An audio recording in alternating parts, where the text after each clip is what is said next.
මගේ දෑබර පුතේ දුවේ අම්මේ තාත්තේ ජේසුත් සමග හිටිය ශ්‍රාවකයන් හරි භාග්‍යවන්ත කණ්ඩායමක් සංඝයක් බවට පත් වුණා. ඇයි? ජේසුගේ වචනය අහන්නට ජේසු කළ සියලු ප්‍රාතිහාර්යයන් ඇස් දෙකින්ම දකින්නට ඔවුන් භාග්‍යවන්ත වුණා. පේදුරුලා ජාකබ්ලා කියන්නේ මහා මුහුදත් එක්ක ඔට්ටු වෙච්ච මිනිස්සු.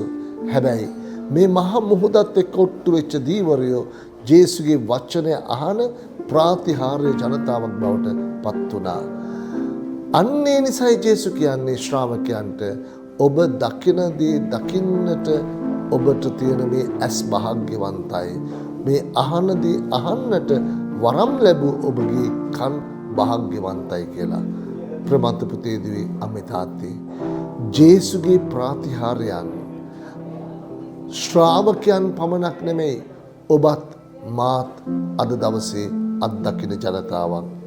උන්වහන්සේගේ වචනය ශ්‍රාවකයන් පමණක් නෙමෙයි ඔබත් මමත් අසන ජනතාවක්.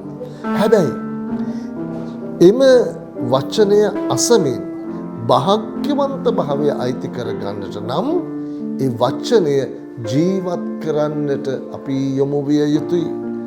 එම ප්‍රාතිහාර්යයන් අත්දකිමින් ඇස් දෙකෙන් දකිමින් ඒ නිසා අපේ දැස් භාග්‍යවන්ත වන්නට නම් ඒ ප්‍රාතිහාර්යයන් හරහා අප තුළ ගොඩනැගෙන ඇදහිල්ල බලවත් ඇදහිල්ලක් විය යුතුයි.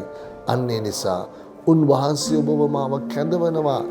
හැමදාම හැම මොහොතකම උන්වහන්සේගේ වචනය අපේ ජීවිතවලට ප්‍රකාශ වන නිසා ඒ වචනය අයිති කර ගන්නට, ඒ වචනය තේරුම් ගන්නට, ඒ වචනය මෙනෙහි කරන්නට, ඒ වචනය තුළ ජීවත් වන්නට, ඒ වගේම උන්වහන්සේගේ ප්‍රාතිහාර්යය හැම සිද්ධියක් තුළම ප්‍රකාශ වන නිසා ඒ ප්‍රාතිහාර්යයන් දකින්නට, ඒ හරහා ඇදහිල්ල ගොඩනගා ගන්නට උන්වහන්සේ ඔබවත් මාවත් කැඳවනවා.